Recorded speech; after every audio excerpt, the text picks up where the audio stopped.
Hello, everybody, and welcome back to Small Town Murder Express. Yay and choo-choo! Oh, yay indeed, Jimmy. Yay indeed. My name is James Petrogallo. I'm here with my co-host. I'm Jimmy Wisman. Thank you, folks, so much for joining us today. All aboard the murder train. Yeah. Leaving the station. Here we go. We got a crazy one. As usual, we're going to go to Arizona today, which is always fun. We like to make fun of Arizona more than most states because they deserve it. Shithole. We've earned it. Lived there long enough to earn it. So there we go. We'll get into all of that and more. First, though, head over to shutupandgivememurder.com. Get your tickets right now for, first of all, March 6th in Durham at the Carolina Theater, March 7th in Atlanta at the Tabernacle. Get in there and come see us. We can't wait. Those are going to be fun shows. They always are. Yeah. And then also the March 21st Your Stupid Opinion show at Stand Up Live in Phoenix. So get into that. Shutupandgivememurder.com, as well as you definitely want Patreon.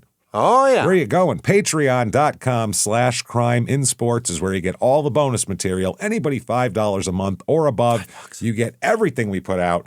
Everything. We're talking, as soon as you subscribe, hundreds of back bonus episodes you've never heard before. New ones every other week. One Crime and Sports, one Small Town Murder. You get it all. That's crazy. We don't care. We're giving it away. Yeah. For Crime and Sports this week, you're going to get Dead Cyclists Part 2. Because Part 1, we didn't have enough dead cyclists, so there's more. There's so many bodies. There's so many bodies on the roads. And then for Small Town Murder, the death of Kurt Cobain. What happened? Yeah. We'll try to figure it out, 30 years later, and without the assistance of any kind of police or investigations or anything like that. We'll look at what other people have come up with and see if we can figure it out on our own. All that and more. Patreon.com/CrimeInSports, just like the name of the other show that you should be listening to. In addition to that, you definitely get all the shows we put out, Crime and Sports, Your Stupid Opinion, Small Town Murder, all ad-free as well. You can't beat it, honestly, ad-free. It's the best deal there is. And you get a shout-out at the end of the regular show also. So that said, I think it's time, everybody. I mean, all right. And I love when people tell us about where they were yelling this and somebody caught them either in their car and then someone's walking by like walking a dog and then speeds up quickly or something like that. So wherever you are out there, everybody, I think it's time to do. Where are you, at a grocery store right now? You checking out? That's right. Grab an avocado, chuck it. Take that big turkey off the conveyor belt, spike it on the ground. Arms to the sky, and let's all shout, "Shut up and give me murder." Let's do this, everybody. All right. Let's go on a trip, shall we? Yeah. Let's go. We're going to Arizona this week. Not too far of a jaunt here. We're going to Oro Valley, Arizona. Oh, yeah. Oh, yeah. Just outside of Tucson there. Awful country down there. Just terrible. It's unforgiving. It's bad. It's a good way to put it. Ugly, hot. The people get stupider as you go toward Tucson. Yeah.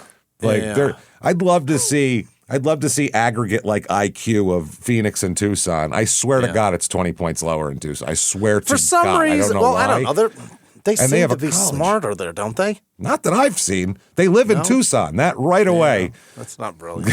Right away is a dumb move, I got to say. Like right off the bat. An artsy bunch. Artsy? I just love all the wars between Phoenix and Tucson. What wars?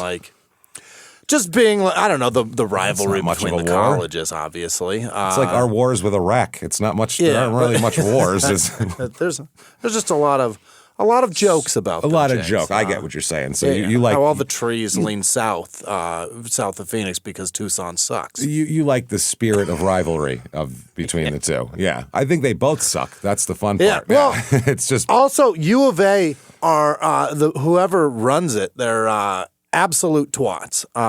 They've tried to kill things at ASU because they want them to be done at U of A. They've like mascots or. No. Like trees? Programs. Oh, programs. At ASU. Yeah, they've killed like medical things. I see what you're saying. To keep it at U of A. It's just ugly. Okay. And well, it's part of why Tempe and Tucson, the greater metropolitan area hates them. There's There you other go. reasons. For everyone else in the world, now you know. Yeah. Who never cared, now you know. It's just ugly. This is in southeastern Arizona. It's about Yeah. 20 minutes outside of Tucson. It'd be like downtown Oro Valley, Tucson. huh? Yeah. It's about an hour 45 to Phoenix if you want to get somewhere better. It's about 5 hours to Grasshopper Junction, Arizona. Our last Arizona episode 636, Murder in the Blood. And again, I don't even remember where the fuck that is. way up by like Vegas, up there. All right, near Kingman. Way up there, yes. This is in Pima County, area code 520. Population here has spiked like crazy. It's Really? 46,515 at this The point. fuck is that? It was like in 1990, it had 6,600 people. It has shot up like crazy. Is that about? And median household income here, this is a rich area, by the way. Median household income, 92,548. Okay. Well above the national average. Median home cost, $476,300. Christ. This place is yuppie families that want to live behind a gate because they're terrified of everything, and very old people that want to ride horses and play golf. Those are the only people the that live golf here. thing is Pretty so much. big. That's it. Median age here, 53.9. We don't usually say that on Express, but I had to put that in there because it's so much older than the average here. Little bit of history. After World War II, the Tucson area had a big growth in population, and so Oro Valley got population as well. And property owners that had all the citrus farms out there saw that there was more money in selling land than there was in growing fruit. Growing oranges? Yeah. So they started subdividing and selling shit off, and so they got their first development in 1948, the big suburban development, and then It's a giant chunk of going. Arizona. It's a big piece. That realized that lemons, limes, oranges, and decorative oranges and grapefruits are not near as lucrative as fucking track homes. Those shitty particle board track homes. Those fucking oranges that don't have juice in them, that aren't oranges, are the most useless. Whoever put that together, whatever scientist, should be drug out in the street and shot. What they're for, James, is for 13-year-old boys to throw them at each other. Oh, I remember. I did that plenty. But besides that, they're useless because if they're in your yard, all it is a garbage tree that you have to go clean up. Just ammunition and bug food. A rat tree is what that is. Yeah. So anyway, that's a little bit of history there. They didn't incorporate until 1974. Because they have fought. They didn't want to be a part of Tucson, and they wanted their own thing. Yeah, it was a big mess there. But they just want to be county? I don't know what they wanted. Reviews of this town, a few here. Here is 5 stars. Oro Valley is a lovely town. The people are all, this person sounds 100, first of all, right away. The people are all very nice and have a great sense of community. It is very safe. The police department is wonderful. Yeah, they're old. Yeah, they're wonderful. They never mess with you. And they really have an attitude of serve and protect. We have enjoyed living here for the past 8 years. Yeah, that's a retirement person there. Yeah. 3. That's a guy that's jacked that the sheriff department has a fucking Instagram page where they ridicule people who speed. Yeah, this is a guy who whenever he sees somebody pulled over, he goes, yeah, get him. That's this guy. Yeah. And he keeps driving. He beeps at the guy and waves. Yeah. 3 stars. It is a great retirement community. A lot of food and golf courses. Although it's not the best place for teenagers. I would assume not. Jesus. Yeah. There's not a lot around that's not too far of a drive. So you can get there. And then here is 1 star. Most bigoted, misogynistic, awful, privileged place I've ever had the displeasure of living in. Oro Valley government workers tell you to look it up on Google. Look what up on Google? What are you talking about? Check the website? Did you check the website? No, this is one of those things where they're in the middle of a rage and they put you in like 3/4 into the conversation. You don't know how it started. I called OV Water, and the obnoxious gal said to look up my question regarding OV water conservations on Google because she was ignorant of such things. I was absolutely stunned. How is a lady telling you to look something up on Google misogynistic? That's what I don't understand. That would be Or bigoted. Or bigoted. Things to do here: horseback riding, shit like that. There's a fine arts festival that just looks like a lot of old women selling each other trinkets. That doesn't look great at all. Oro Valley Art Festival? Fine arts festival, yeah. They have a juried event for contemporary and traditional art. It sounds pretty boring. There's also a concert series at the Steam Pump Ranch. We're right next to Tucson. This should be great. We should have something. Let's see here. Food trucks on site. What do we have? March 6th, Those Dudes. Mm-hmm. Those Dudes will be there. All right. That's the name. Just wear Hey Dude shoes. The food truck that'll be there is Big Sexy's Chicken Wangs and Thangs. A wang is a dick. You're selling chicken dicks? Is that what you're selling? You can't sell chicken dicks. I hate when these people do this wangs and things. It's enough. Wang is a dick. You can't say I'm selling chicken wangs. Yeah. You're selling fucking poultry cocks. I don't want any. The Mark Miller Band will be there. Is that dark meat, you think? It's gotta be, yeah. Well, if they're big, yeah. So big fat crazy. Yeah, they're big. I mean, and obviously it's dark meat. Mark Miller Band, Zenora, Hard Scrabble Road, and Cat Mountain. I think they could do better. I think they probably could. That said, let's talk about some murder. What do you say here? Let's do it. Okay, yeah, that all sounds awful. Jesus Christ. Yeah. They're not you're selling this 30 place minutes well. from Tucson and you can't get a decent act? You can't get an act that played Tucson the night before or something? Right. Somebody that played the fucking Rialto. It's right there. Where's Ludacris? He's got to be available. What are we doing here?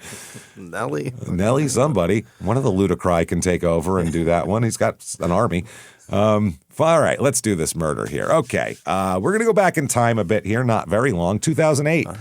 So it's, I mean, other than pre-Instagram, it's the same exact shit you got a phone in your hand and you're looking up everything on it. So it's the same thing.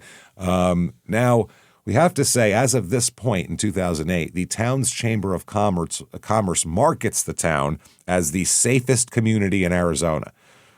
This is like basically they might as well just gate it off. This is a gated community, and judging by a lot of the reviews and how much they love the police force, I think it's like Paradise Valley, where it's an insular community. The cops work for them, keeping the riffraff out, all that bullshit. So I think that's how they're looking at it, quote unquote.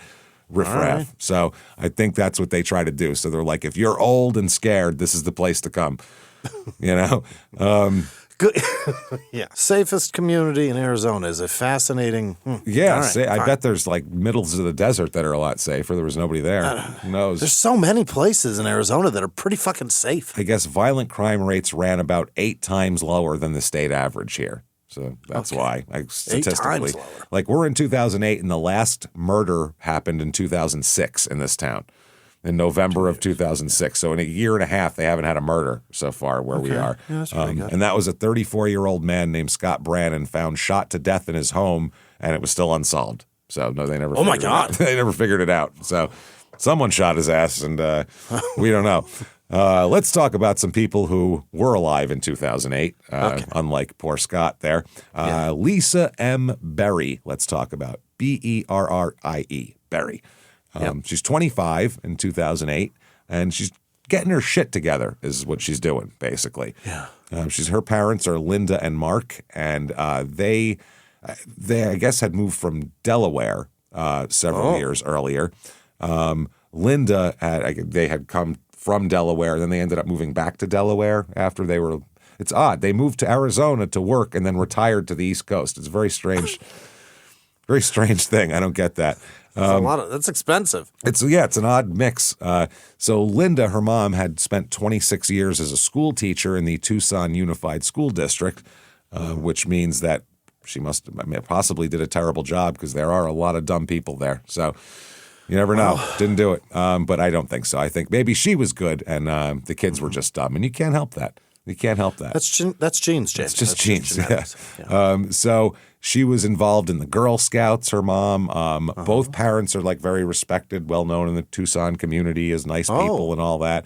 Now, the Berries. Now, Lisa, she's had it a little bit interesting because she had a child when she was 18, which is never it's usually not planned. That's usually not, starting my family at 18 in 2008 anyway, maybe in 1946, but outside of that, probably not.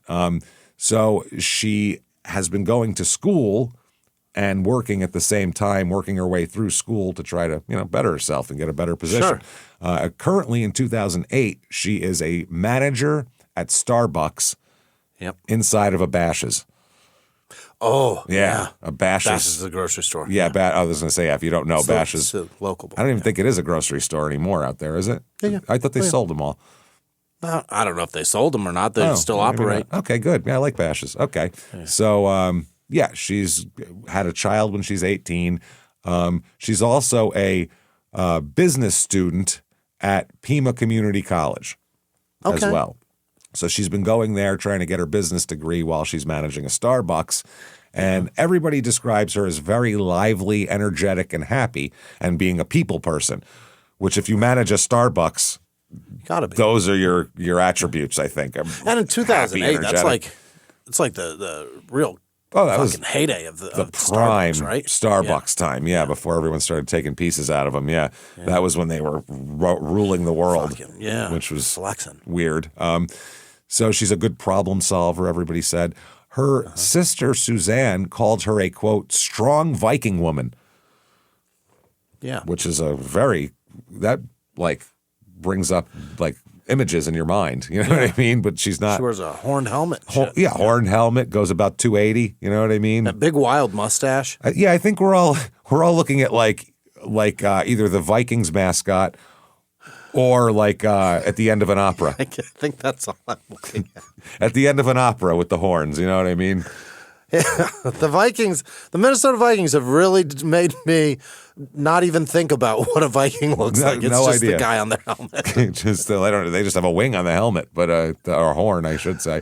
But is it? Yeah, it is, huh? It's not a guy. No. But the guys on the sideline, they have a fucking mascot who looks insane that stands over there. And Hopper from Stranger Things was a Viking in the Santa Claus movie he did. Oh, and was he? I see that. I don't know. So you're seeing him. Seeing David Harbour now? Yeah. David Harbour as a Viking is pretty rad. So she's working on the business degree, managing the Starbucks inside, trying to build some stuff.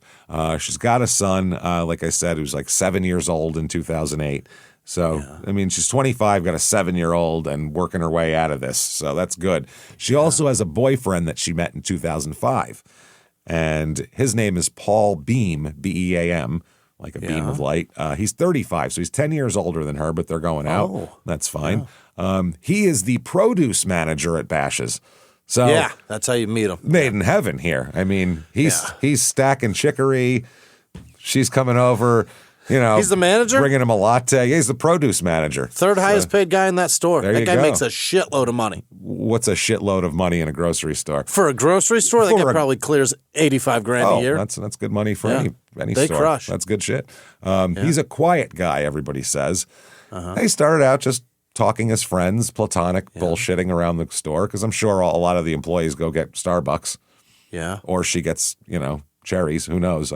Whatever, she gets lettuce, I'm not positive. So then it comes up that she has a 2-bedroom apartment where she lives with her young son, but she can't really afford the 2-bedroom apartment, so she needs a roommate. Right. So he decides, Paul says, well, I'll take the room. I'll move in. Okay. So he moves in. He moves in just as a roommate. Everything's platonic. But while they're living together, if you put any 2 animals in a cage, it's going to end up. Look, man. Things are going to happen. Except pandas. Yeah. Most of the time in the zoo, you want them to reproduce, just put them in the same cage. There you go. Everything except pandas does it. Yeah, they're lazy. Too lazy to fuck. So they moved in together. This is in an apartment at the 8800 block of North Oracle Road. And Jeremy is the son. He lives with them. And his name is well out there because it's in a million newspapers. Otherwise, I wouldn't bother saying it. Yeah. Now, his history, he's a quiet produce manager, so he seems like he's fine, but there is some history with this guy where he doesn't 35-year-old single guy moving in with a young girl with her kid? Well, it doesn't seem like he's just a mild-mannered produce manager here. He's got some other issues.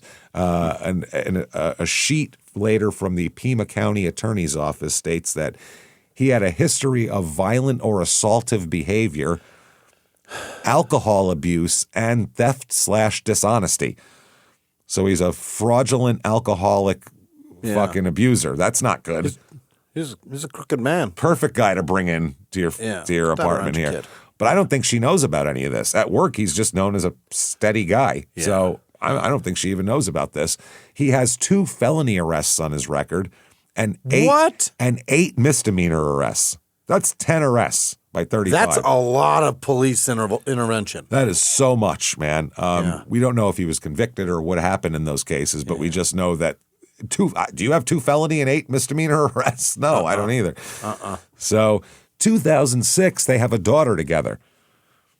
Really? Yes, they have a daughter here. I won't get into her name because she's still pretty young and she didn't have to testify later or anything like that. So we'll leave her out of it. But so they never get married, but they're living together from a roommate arrangement into a romantic arrangement into a co-parenting arrangement here. Yeah, is he running the role of like stepfather too and being a good? Assume you'd have to really. I mean, you're in a 2-bedroom apartment. I don't know how you'd ignore a 7-year-old. And that's your sister, so yeah. Yeah, absolutely. So according to the Berry family, what they said later, Lisa did not want to marry him. She didn't fully trust him, but she stayed with him because they were living together and they had a baby. Right. But she didn't really trust him and didn't think that, he would be the best candidate for marriage here. Sure. At some point here, he receives a promotion to be produce manager at a bigger store. Oh, so you got the even more fruits. The marketplace bashes. Look at that now. Holy shit. So early 2008, they move into a larger apartment in the same complex, I believe. Yeah.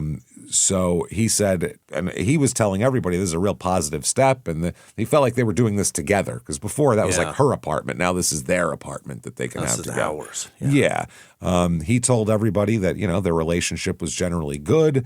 And, normal, but they had some occasional disputes that weren't anything big, no cheating or anything like that. It was just typical, couple bickering around the house, things that people disagree about here. Yeah. Now, there are some issues. Coworkers at the Bashes / Starbucks here recalled that she was a little bit frustrated with Paul's reluctance to help with childcare. Apparently, he wasn't real into diving into childcare. Like being a dad? Being a dad, and not only just being a dad, but doing the annoying things that you have to do to be a dad. Like, picking the kids up from school or daycare when she worked late. Parent shit. Yeah, the diapers, the walks, all the shit. Absolutely. They said, now her friends at work said that she described him as kind of quiet and distant. And, that's kind of the way it is here. He's kind of quiet and distant, and she's kind of more lively and upbeat and that sort of thing here. But none of them suspected any physical violence or anything like that going on. That should contribute to each other, right? Yeah, compliment. Compliment, and that's a complaint that a lot of new parents have. With this one doesn't do this, and you know what I mean. It happens. I'm doing everything. Yeah, it happens, and some people do slack. So who knows? Now Lisa's parents here. Said that Lisa had grown afraid of Paul, which she didn't tell her friends that, just that he was annoying a little bit. But they said that he monitored her actions and threatened to do something to her if she tried to leave. Attack her, kill her, take the kids, different things. Yeah. You're not allowed to leave, basically. Now, during 2008, from what her parents said, basically she had spent a good 6 to 8 months planning to leave. Really? Yeah, like she had all of her ducks in a row. She wants to move to Delaware where her parents are living now.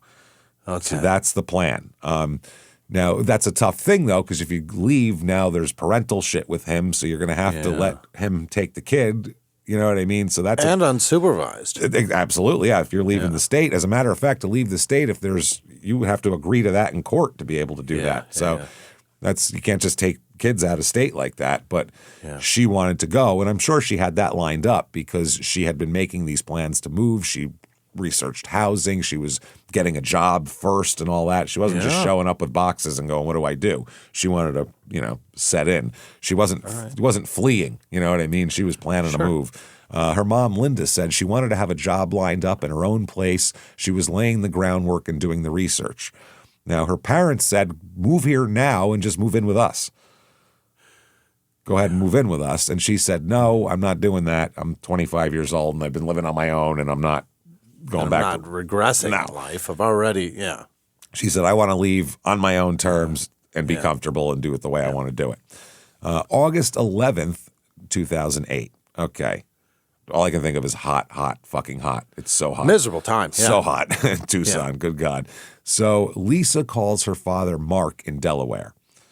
And Lisa told her father that Paul had threatened to kill her. Oh. So that's a step up. Now we're talking, I don't give a shit about you want your own apartment. Get the fuck out of that house now. Right. Period. No one should be threatening to kill anybody. A direct threat. And Lisa told her father, he said he'll kill me if I leave. Now, we don't know if he found out about her jaunt to Delaware or what the deal is, but that's what it is. So Mark and Linda began making plans to get her the fuck out of Arizona. Away from Paul, basically. They were going to help her get out. They said, forget the jobs, forget all this shit. Get on a plane. Just come home. Bring the goddamn kids, and we'll figure out the rest of it later. So Mark, the dad, said, we were going to get her out as soon as possible. That's what it is. So that's August 11th. Now, August 12th, 2008. Again. Next day. Hot. At the apartment, this is the 8800 block of North Oracle Road. Yeah. It's about 9 p.m. So still 107 degrees is what that says to me. Miserable. Paul rings up his dad, calls his dad on the phone, and asks his father to come to the apartment. Can you come over right now? He's here, Yeah, come to the apartment right now. Now, I don't know if his dad asked questions and Paul wouldn't answer him or what, but his dad just drove over. Okay. My father would be like, for what? Why? Yeah. I mean, if you need help, great, but what do I need to bring tools? What's going on? You know what I mean? Paul's dad's aware. Something's going on here. So when Paul's dad arrives, Paul leads him in and just basically goes, look at this. And there it is. There's Lisa lying on the floor of the master bedroom, unresponsive. Oh, no. And covered in blood. Oh, boy.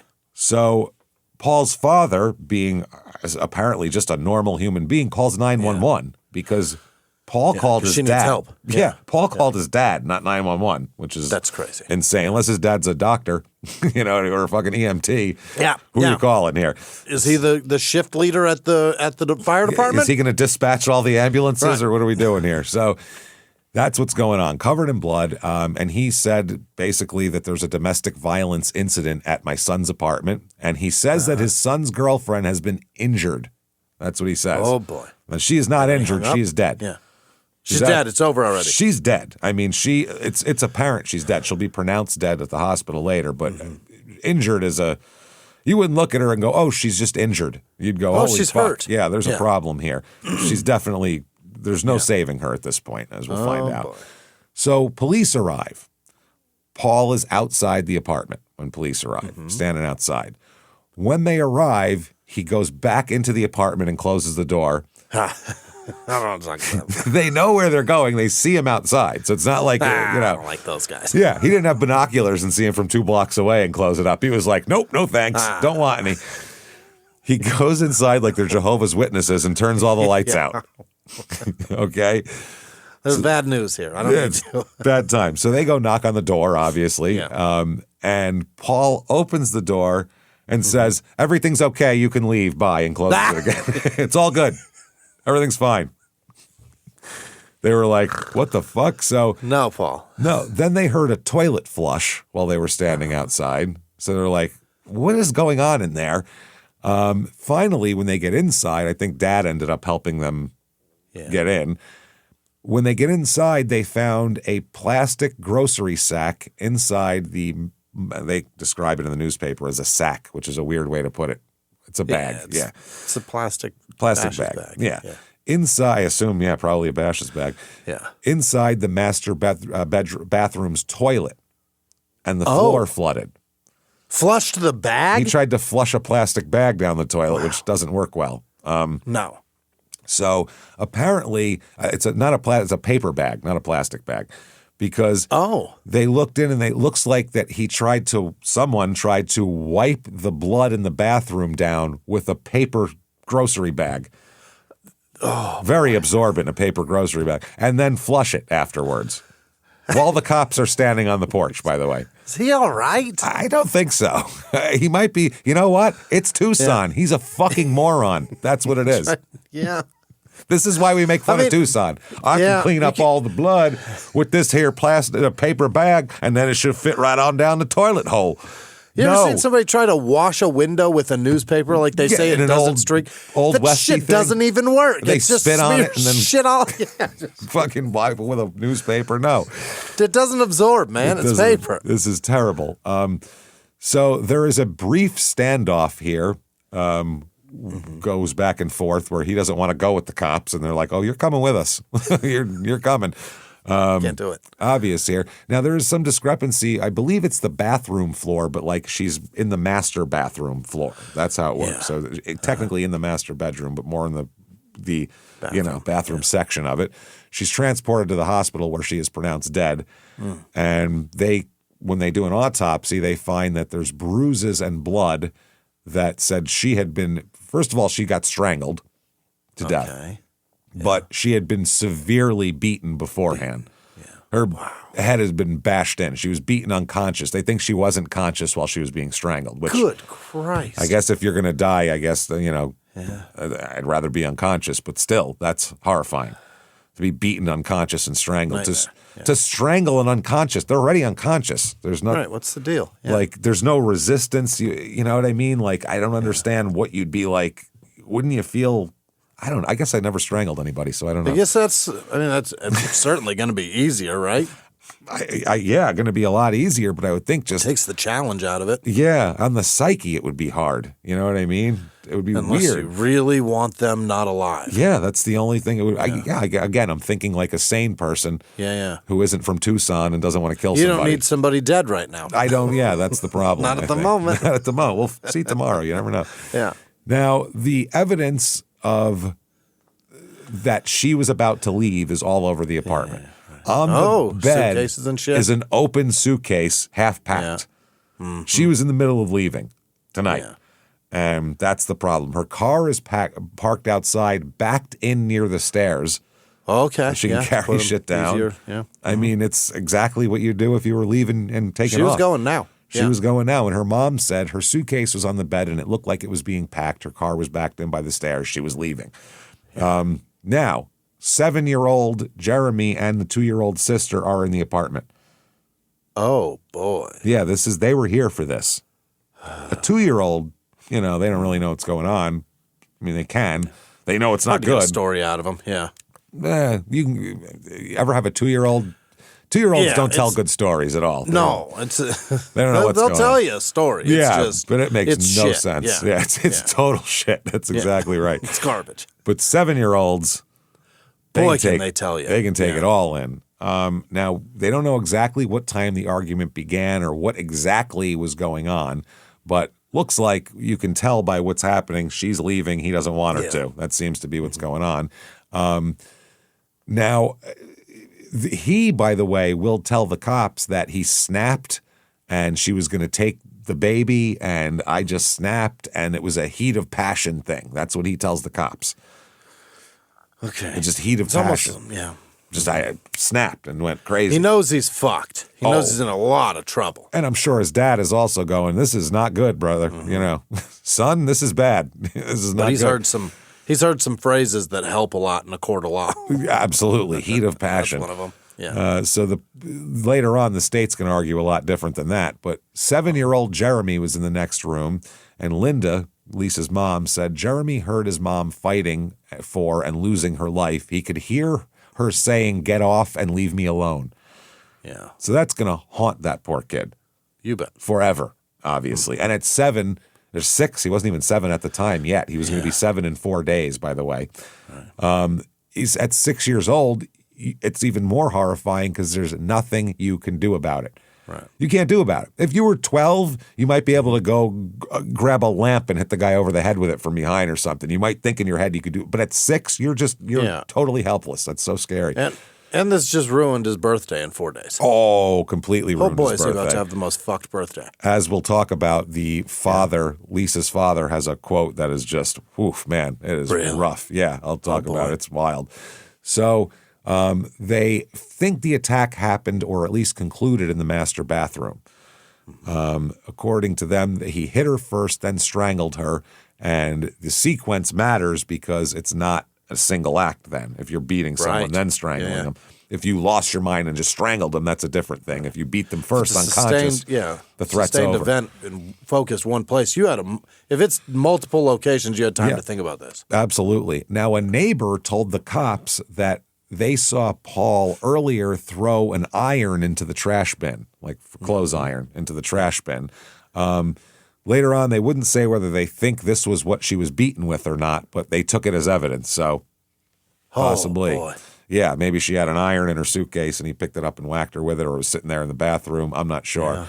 But he was arrested. He's charged with 1 count of first-degree murder, and bond is set at $750,000. He admits they had an argument and I snapped. She was going to take my baby. That's what he said. So he's considered a considerable flight risk because he doesn't have any community ties or anything like that. Right. And court records show that he's failed to appear for at least 3 court hearings in the past. Oh, my God. Yeah, because he's been arrested 8 times. Yep. So they set his bond pretty high. 4 days later is Jeremy's birthday. Mark, Lisa's father, said, quote, Paul gave him a dead mother for his 7th birthday. Oh, God. Jesus. Damn it. Talk about cutting through the bullshit. My Christ. Wow. That is cutting through the bullshit right there. Christ, Mark. That is brutal. Paul gave him a dead mother for his 7th birthday. This guy, man, good for you, Mark. And I mean, get it's true. It's true. Those words almost kill her again, man. Jesus. Oof, man. Mark, I get it, dude. That's exactly what you'd say. You piece of shit. That's what you gave him, you fucking mutt. And he's just an honest guy. I like him. Now, about 1 week after the death, Mark and Linda held a press conference in Tucson. They had flown in from Delaware. Yeah. And they're exhausted and obviously sad and broken up and everything else. And they say that they're trying to get custody of their grandchildren and having a nightmare doing it. Because Mark and Linda lived in Delaware, the children live in Arizona, CPS, Child Protective Services, wouldn't process an interstate adoption. Because, kids can't possibly live outside of the state of Arizona and survive, clearly.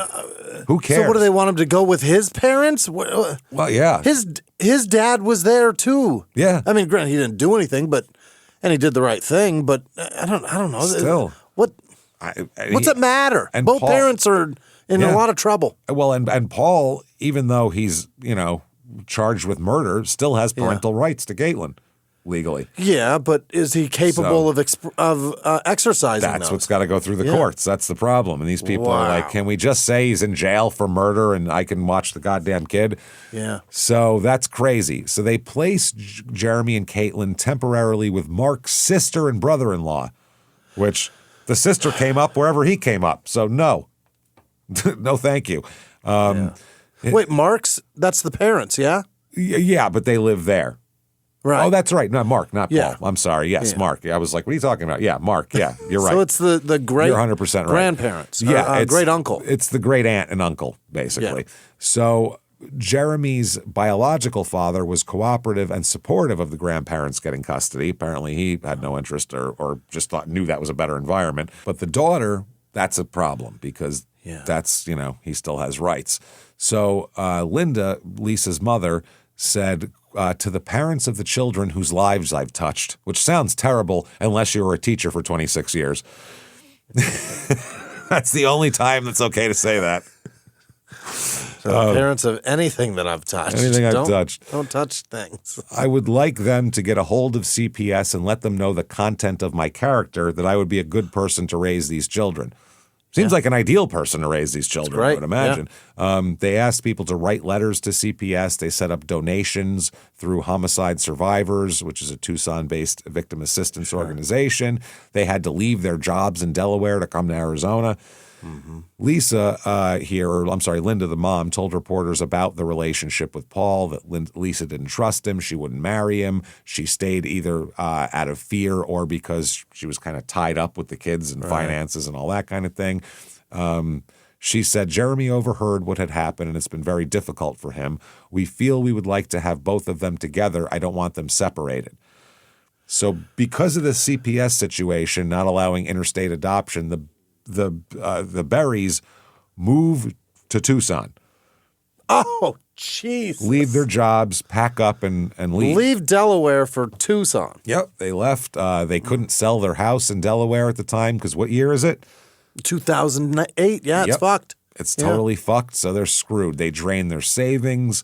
Wow. They uprooted everything, their retirement and all this type of thing so they could move to Arizona to raise kids, which that's tough all around. In retirement, yeah. Those are good grandparents, though. I mean, Oh, Jesus, shit. they're willing to do anything for their grandkids. That's awesome. They also had to go to child custody hearings where Paul would be there, too. Oh, boy. Yeah. Mark said, the hearings were especially difficult for us because we had to sit across from our daughter's killer who grinned at us in a senseless delight. He did what? Grinned Jesus Christ. If you're, you know what? I love the way Mark phrases things, though. He gave him a dead mother, grinned at us in senseless delight. Like, this guy he's a wordsmith. I like him. Why would he do that? I can't imagine why you do that. Like, I'm going to fucking twist it in. Did he get bail or is he in? Oh, no, he's is in. he jailed? He's in jail. Yeah, no one's getting him out at the moment here. Meanwhile, the kids are in therapy. The daughter's crying herself to sleep because she doesn't understand where her mother was. She just asks for her mother every day. Where's mommy? Why can't I see her? I mean, imagine that. That's fucking horrifying. Horrible. So the trial comes up here. Okay. Now, the prosecutor is saying it's first-degree murder, period.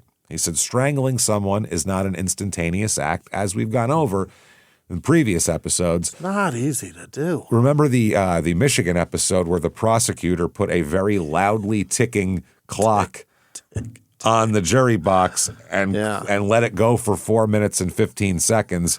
And just sat there. Sat there and let it tick away and said, you have the decision now? You could stop anytime. Still doing it. Still doing it. And that's what they're saying. They're saying it takes effort and it takes minutes and sustained compression. You have the opportunity to stop, and he didn't. Yeah. And under Arizona law, premeditation doesn't require like you to write a map and a thing and a manifesto. Yeah. Doesn't require that. It just takes some forethought. It can literally be seconds. The decision can be, I'm going to walk across the room and strangle you, and that's premeditation. That's different in some states. Some states are a little more stingy with the premeditation as far as what it is. But in Arizona, it's literally, if I look at you and decide to kill you, that's a premeditated act then, which is weird, I think, honestly. You're kind of fucking the definition of premeditation. You might as well not even have it at that point. I mean, if it's seconds, then if it's seconds before the act, that's a bit much. But to me, premeditated is anything outside of planning the room that it happened in now. You know what I mean? Like if I planned it from the other room and then I went in and did it, that's premeditation. If I went into a room with the intent to kill you, that would be premeditation. But not if we were in a room and I ended up killing you and I didn't intend to when I got in there. To me, that's not premeditation. That's second-degree murder, I would say. But that's just me. Who knows? So they said that he did have time to reflect on what was going away, what was going on and all that kind of thing. And, but the defense argued that it's strangling is an inherently reflective act. Or that's the prosecution. And therefore, the murder is premeditated. Because you have time to reflect while you're doing it. Yeah, you're reflecting the whole time you're doing it. Yes. And also they present evidence that he beat her before strangling her. Now it's very premeditated. Yeah. If you beat someone unconscious, even if they were attacking you with a fucking, a sprinkler key, it doesn't matter at that point. That's fine. It's over. They're unconscious. You change attack weapon, motive. Any mode of attack that you switch in the midst of the attack, you certainly had time to say no. You had time to not do it. Yep. Yeah. And then there's the evidence of prior threats because Lisa had told her parents that Paul had threatened to kill her the day before. So that's now a pattern of violence and controlling and threatening behavior. It's not a snap out of nowhere. The defense has a totally different take on it. Okay. What do they say? They said he killed her. There's no doubt about that. That is not under... Yeah, he said that. There's no dispute there. He certainly killed her, but it should be manslaughter. Why? Man, so let's let him, might as well, Jesus, let's get him a pizza and send him home, why don't we? Jesus, what the fuck are you talking about? How are they gonna say that? They said heat of passion. Lisa told him she was leaving and taking the 2-year-old daughter. And the heat of passion is obviously a very legal term. It doesn't mean the killing was justified. It just means they were provoked to the point where a reasonable person might lose self-control. And the killing happened in that emotional state before the person could cool down. So that would be the stereotypical one would be you come home, you find somebody in bed with your wife, and you fucking jump on him and beat him to death. That's a heat of passion, not a planned thing. A reasonable person might have snapped and done that. That's the normal, like, the what you'd set up as the standard of that probably. But, And I don't know. I'm not sure. So that's the defense. What's a reasonable person too? You know what I mean? Because you got that in there when The you jury. start throwing. Right. Yeah, Like I guess something that's right. you could have snapped about. Yeah. A regular person. I think that's what it is. That's why they say Gotta it. be. But when you beat someone, then strangle them, you lose that. That's not. It's all gone. That's not manslaughter. No. Now, in this trial here, they said he was so overwhelmed that rage consumed him and his ability to control himself. Couldn't help it. Okay. He testifies. He has to. The whole point is I didn't mean to, I didn't want to, so he's got to testify and try to ply his wares up there on the stand. Good luck, asshole. So he takes the stand and he describes their relationship as it was normal. He had some arguments, but we recently moved to a larger apartment and everything was going good and blah, blah, blah, blah, blah.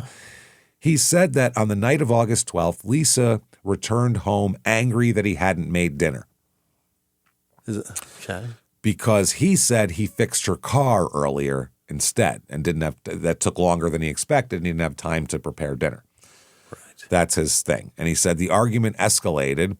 He said she pushed him and punched him in the chest and started packing her belongings from the closet and announced she was leaving with the children. And he said that she said that he would never see his daughter again. And then she called him only worth a one-night stand. I just don't see that happening. Like, he just, all of a sudden he turns into a sponge for abuse. And he's just, now she's, I don't know about that. You didn't cook dinner tonight. You've been working on my car all day. Yeah. I'm leaving. You weren't worth the jizz you shot at me. Yeah. Basically, what he's saying is if you flip the script, what, a guy would say, type of thing. Like, what would make a woman upset if the guy said all this stuff to her? So maybe that's what he's trying to do, a little reverse psychology with the jury. Maybe. Like, that's all I can imagine this is, because that seems silly. She had to have said that before, right? Because why you wouldn't put those words into somebody's mouth. If you're trying to get out of under a murder charge, you'd put any words you can. But say anything. That's a real strange quote to say a woman said. You're worth it's probably something he said to somebody before. Right. That's what I'm thinking. You know what I mean? Yeah. Women don't talk like that. That's what I'm saying. That's why it sounds like what a man would say, and I think that's bizarre what thing to say. Yeah, so he's trying to get the women on the jury to go, oh, that would sound terrible if someone said that to me. I would hate that. Oh. That's what it feels like. Still, yeah. He said they physically shoved each other. They fell onto the bed, rolled onto the floor, and then continued rolling into the bathroom. Yeah. Like when people fight, they're always rolling distances on the ground. Obviously, that's what happens here.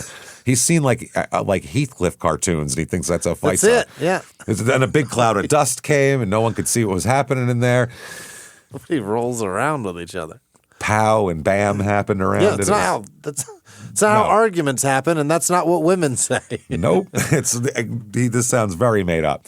Yeah. So he said he beat Lisa and strangled her in a moment of what he called profound emotion over fear of losing not only her, but his precious daughter as well. Yeah. In his mind, obviously, because he's killing her mother. So obviously she's very precious to him.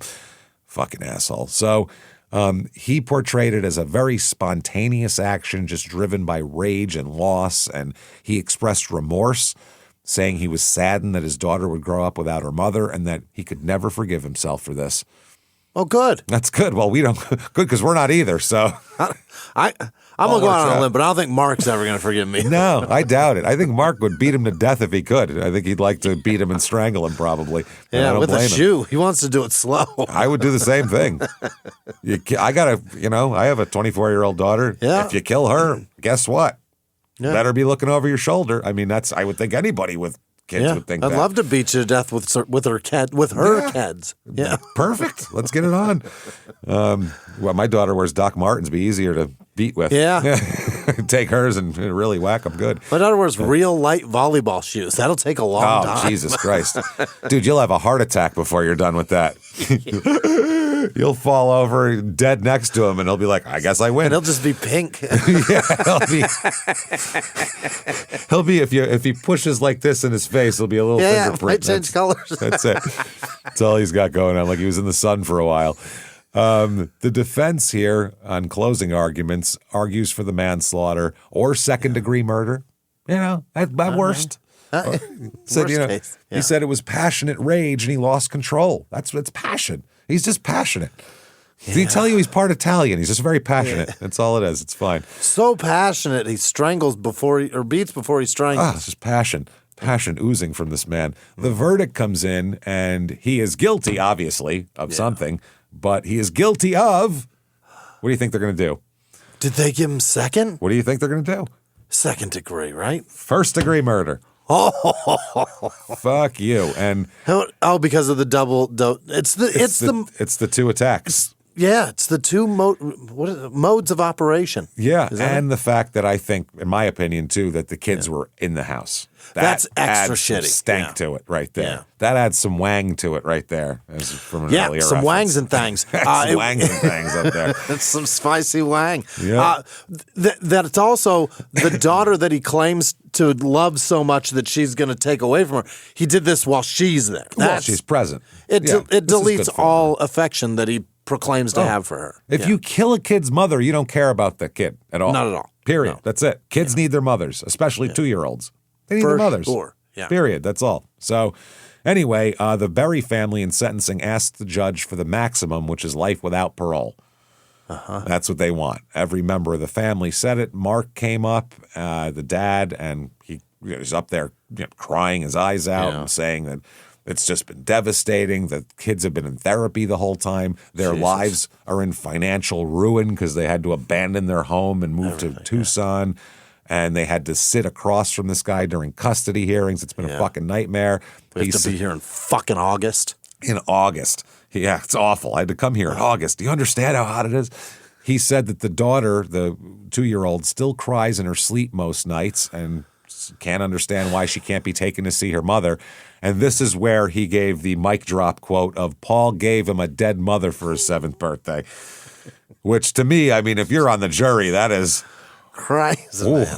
I am listening to that. So Linda also describes a pattern of abuse and control. She was afraid and she was trying to escape to Delaware. And Linda says that he has ruined so many lives, he doesn't deserve another chance to continue the pattern. He made his own daughter an orphan. Please keep him out of decent society. Oh, boy. Yeah. Told the court that she had to retire. They lost all their savings. She said the whole thing. Her sister, Suzanne, Lisa's younger sister here, this is where she called her a strong Viking woman who she said would have fought back if given the chance. So she thinks that, he probably caught her from behind or from the side or something.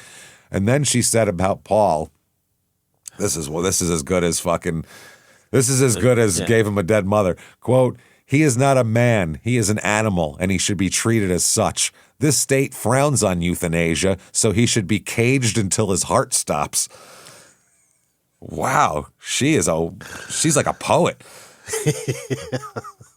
I mean, can we just put him at the Humane Society and the next dog up to be killed? We'll just do him instead. We'll give him 7 days in case someone claims it, but no one claims him. Somebody will adopt him. He's going down.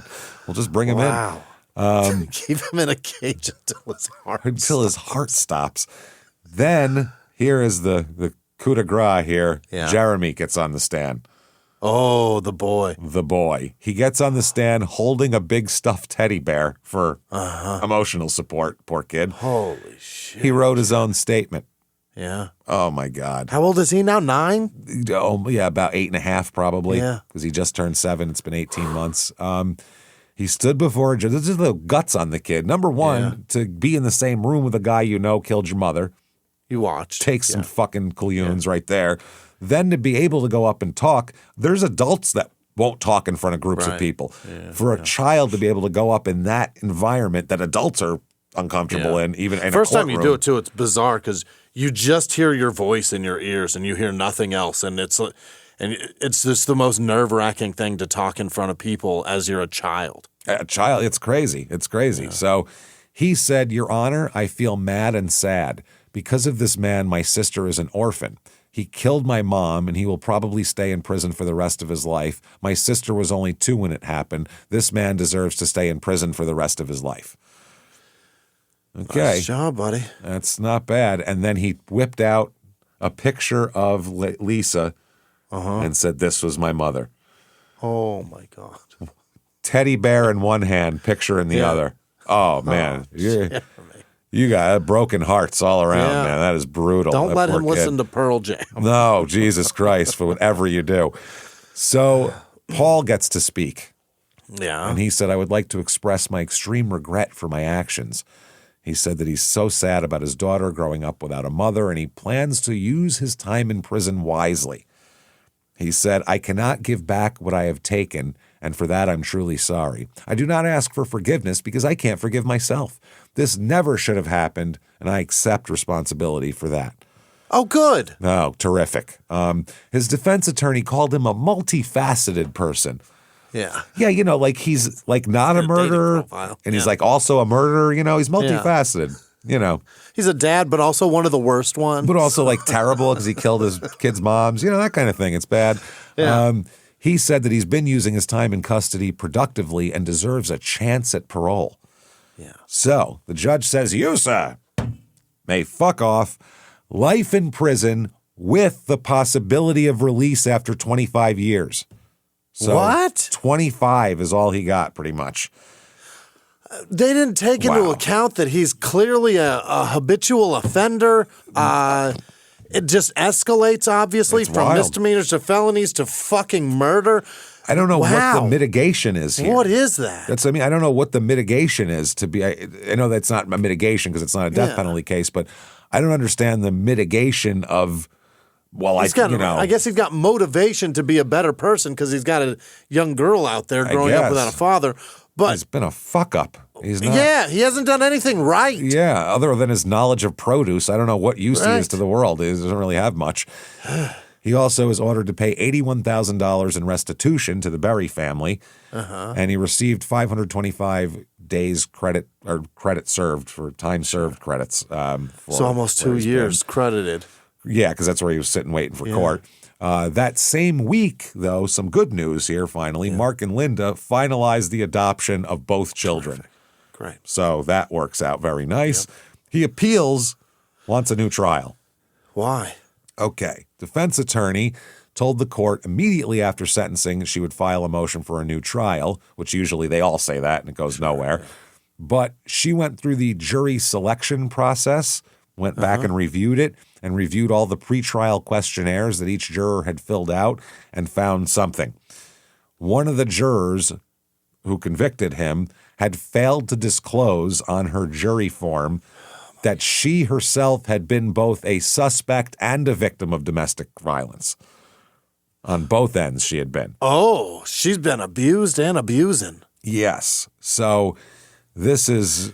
And it's been documented because otherwise they wouldn't know to prove that, right? That's the thing, yeah. So the prosecution's case was built on a pattern of domestic violence, control, and this and all that kind of thing. So the questionnaire asked direct questions about experience with domestic violence.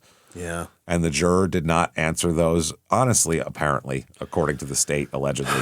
This is her name was Diana Urquidez, and she lied on the form. She answered no or otherwise failed to disclose any personal involvement when asked about that.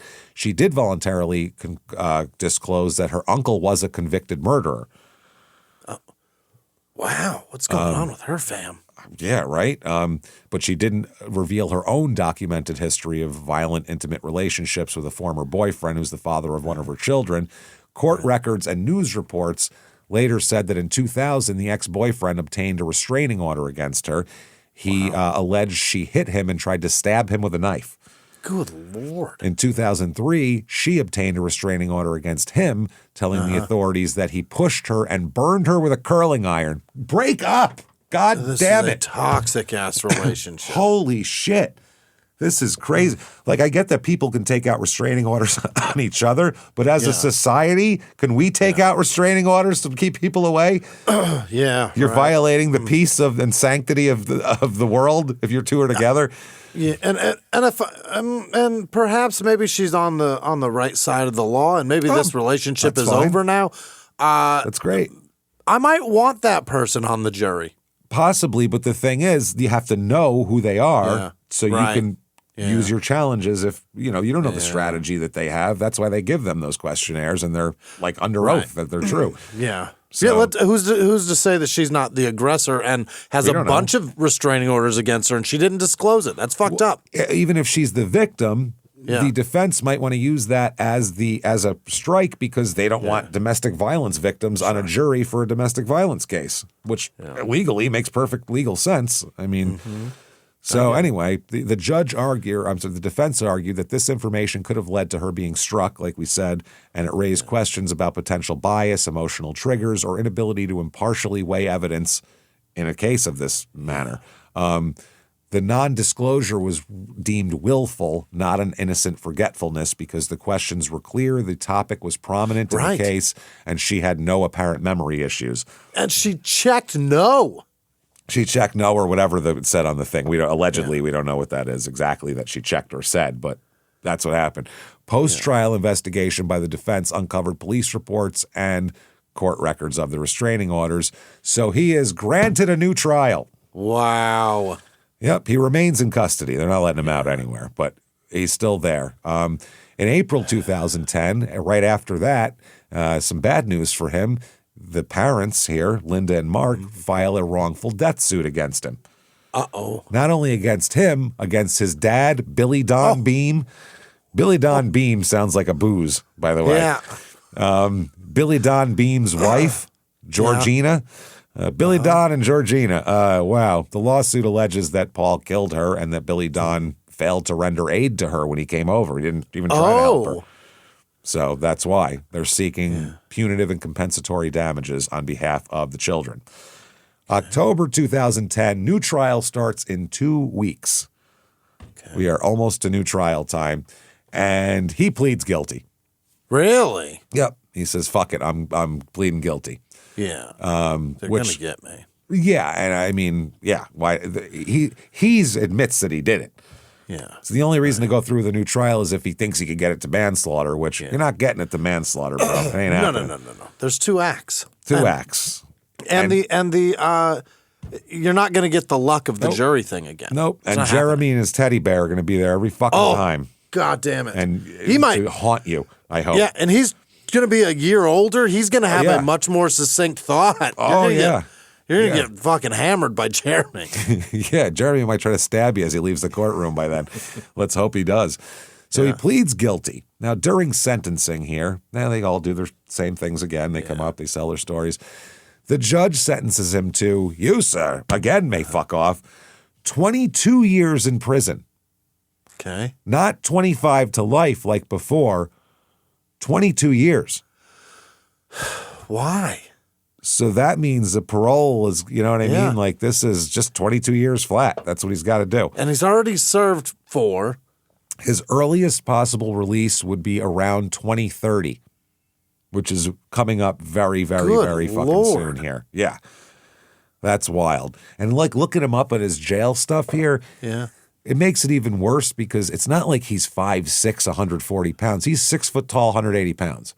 Oh, that's a big guy. He's a decent sized guy that fucking beat a woman to death and strangled her like a fucking animal. Get out.